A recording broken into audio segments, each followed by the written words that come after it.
Selama periode peniadaan mudik lebaran hingga saat ini, PT Kereta Api Indonesia di Pri 3 Palembang tetap melakukan keberangkatan kereta jarak jauh, namun hanya untuk kepentingan mendesak dan tetap melakukan protokol kesehatan yang ketat serta menunjukkan surat bebas COVID-19.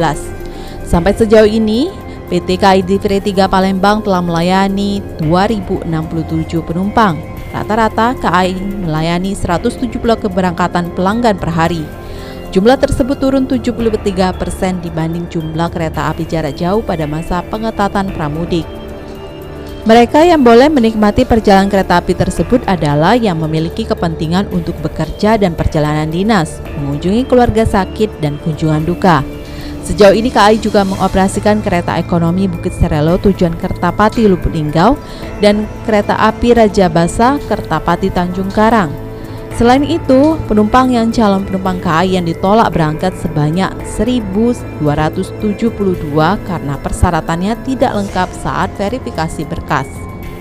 Selama masa peniadaan mudik Idul Fitri 1442 Hijriah dari tanggal 6 sampai 17 Mei 2021, PT KAI di Pri 3 Palembang tetap mengoperasikan 2 KA jarak jauh, yaitu KA Bukit Serelo dan KA Raja Basa, namun dengan syarat ketentuan hanya untuk kepentingan mendesak atau non-mudik. Selama masa peniadaan mudik kemarin, PT KAI di Pri 3 Palembang telah memberangkatkan penumpang yang memenuhi persyaratan sebanyak 2.067 penumpang dan menolak memberangkatkan calon penumpang yang tidak memenuhi persyaratan sebanyak 1.272 penumpang. Untuk aturan keberangkatan pasca peniadaan mudik dari tanggal 18 sampai 24 Mei, penumpang tidak perlu lagi menyertakan surat izin keterangan perjalanan, namun tetap harus menunjukkan surat bebas COVID melalui tes rapid antigen maupun genos dengan hasil maksimal 1 kali 24 jam. Seminggu pasca Lebaran Idul Fitri 1442 Hijriah, kondisi Bandara Sultan Mahmud Badarudin II Palembang kini telah kembali normal. Dengan jumlah penumpang setiap harinya mencapai 4.000 lebih dengan pergerakan pesawat sebanyak 44.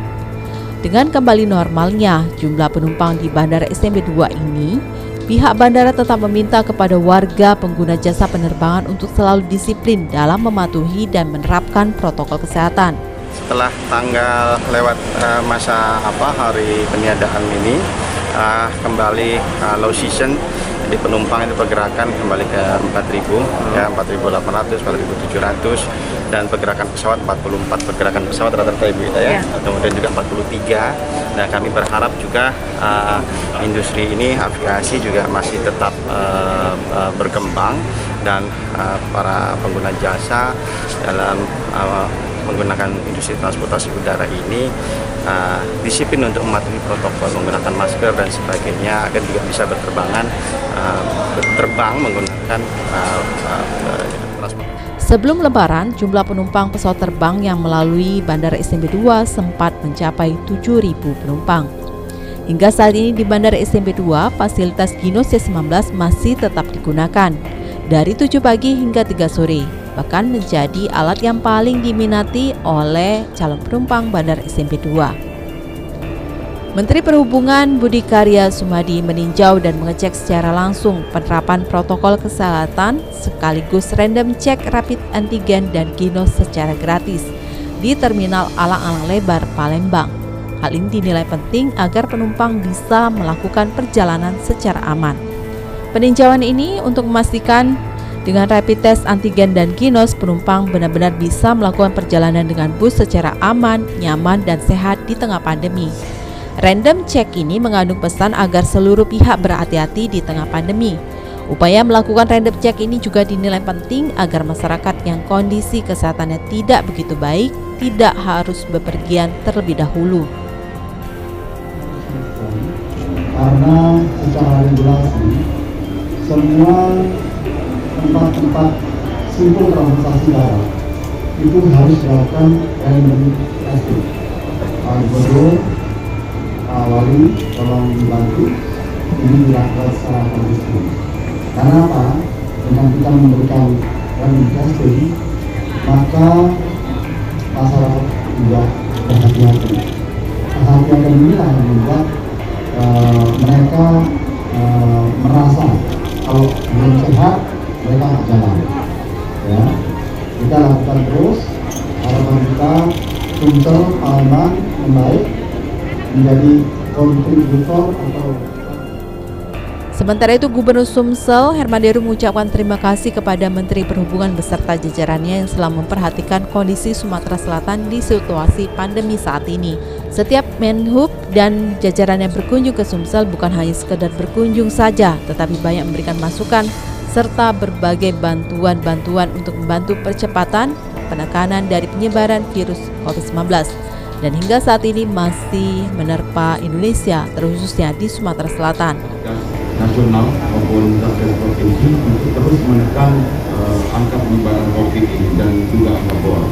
Saya terima kasih dan bimbingannya Pak Menteri, Pak Boni yang telah membuat tadinya kita sempat khawatir menjelang Lebaran kemarin Pak Boni datang secara khusus, Pak Mendagri datang secara khusus karena ada tren peningkatan pada saat itu.